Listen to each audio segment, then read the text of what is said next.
Adolat, sen qaysi rangni tanlaysan? Men yashilni tanlayman. Yo'q, qizilni.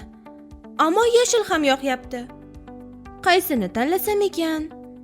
Ikkalasini tanlasam bo'lmaydimi? Yo'q, faqat bittasini. Mana ko'rdingmi? Rangli qog'ozlardan birini tanlab olguncha ham ancha o'ylanding. Chunki tanlash oson emas. Bilasanmi?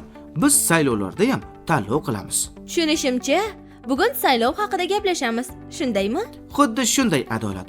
Kel, bolajonlarga avvalo saylov nimaligi haqida ma'lumot berib o'tsak.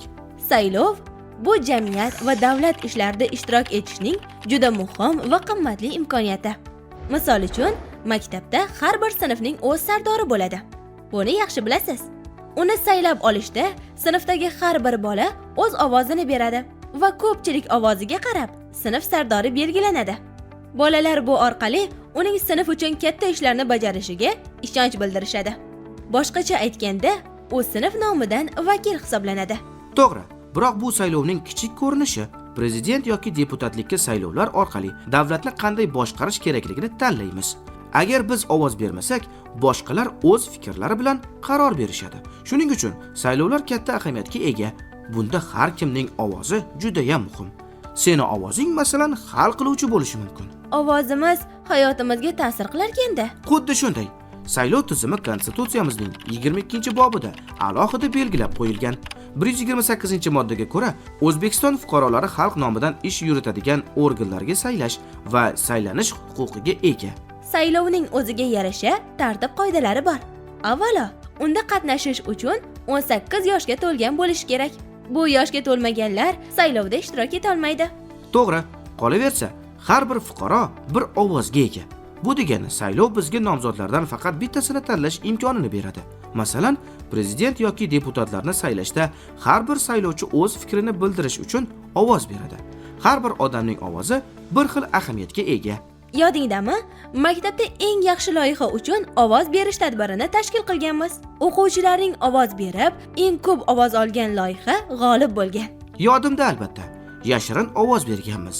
Odilbek, o'shanda uncha tushunmagandim. Hozir so'rab bilib olay. Yashirin ovoz berish nima? Bu nima uchun kerak? Konstitutsiyamizda saylovlar yashirin ovoz berish yo'li bilan o'tkaziladi deb belgilangan. Yashirinlik degani odamlar kimga ovoz berganini boshqalar bilmaydi. Har kim o'z xohishini erkin bildirishi kerak. Shuning uchun ovoz berish yashirin bo'ladi. Bu orqali adolatlik ta'minlanadi va hamma o'z fikrini bildirishda o'zini erkin his qiladi. Shu orqali odamlar tinch va bemalol ovoz beradi. Ha, buni endi yaxshiroq tushundim. Odilbek, saylovlar qachon tashkil etilishi bo'yicha ham ma'lumot bersang yaxshi bo'lardi. Konstitutsiyaga ko'ra, saylovlar oktyabr oyi 3-10 kunligining 1-yakshanbasida o'tkaziladi. Ya'ni bu 20-oktyabrdan keyin keladigan 1-yakshanba kuniga to'g'ri keladi. Umuman, saylovda nimalarga e'tibor berish kerak, Odilbek? Vakillarni saylashdan oldin ularni kimligi, vazifalari bilan yaxshilab tanishib chiqishi lozim. Negaki saylovlar o'tgandan keyin biz saylangan nomzod zimmasiga muhim vakolatlar yuklatiladi. Biroq saylanish uchun hammaning ham nomzodi qo'yilavermaydi. Qolaversa, saylovga bormaslik yoki ovoz berishga loqaydlik ham yaxshi emas. Ha, agar ovoz berishni to'g'ri tanlamagan bo'lsak, bizlarning manfaatlarimizga qarshi qarorlar qabul qilinishi mumkin. O'ylab ko'r, biz saylagan odam ertaga muzqaymoq sotishni taqiqlab qo'ysa. Buni xayolimga ham keltira olmayman. Mana shuning uchun ham ovoz berish kelajagimiz uchun juda ham muhim qadam. Odilbek, saylovga tayyorgarlik ko'rish ham bilishimcha qiyin jarayon. Ular qanday o'tkaziladi? Kim o'tkazadi? Mas'ul bormi? O'rinli savol berding, Adolat. Masalan, prezident saylovi, Oliy Majlisga saylovlar yoki referendumlar bu katta jarayonlar va ularni tashkil qilish uchun maxsus tashkilot tuzilgan. Bu tashkilot Markaziy saylov komissiyasi deb ataladi. Unga maxsus odamlar kirib, ular saylovlarni haqiqiy va adolatli o'tkazish uchun mas'ul bo'lishadi. Markaziy saylov komissiyasi qanday ishlaydi, Odilbek? Markaziy saylov komissiyasi saylovlarni o'tkazish uchun zarur bo'lgan barcha ishlarni tashkil qiladi. Ular saylovlarga nomzodlarni tasdiqlash, ovoz berish jarayonini to'g'ri tashkil etilganini va saylovlardan keyin kim g'alaba qozonganini aniqlash bilan shug'ullanishadi.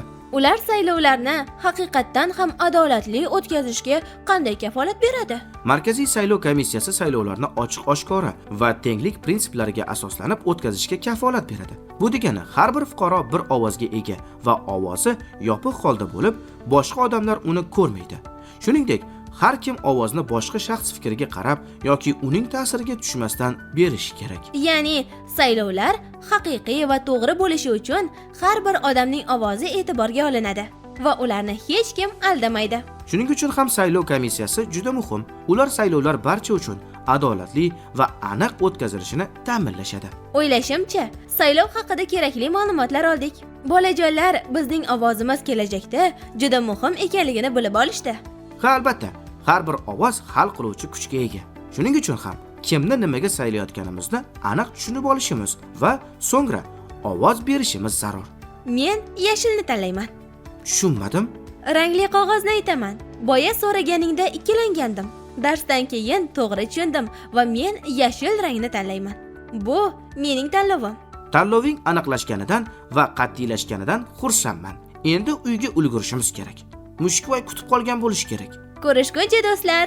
Ko'rishguncha.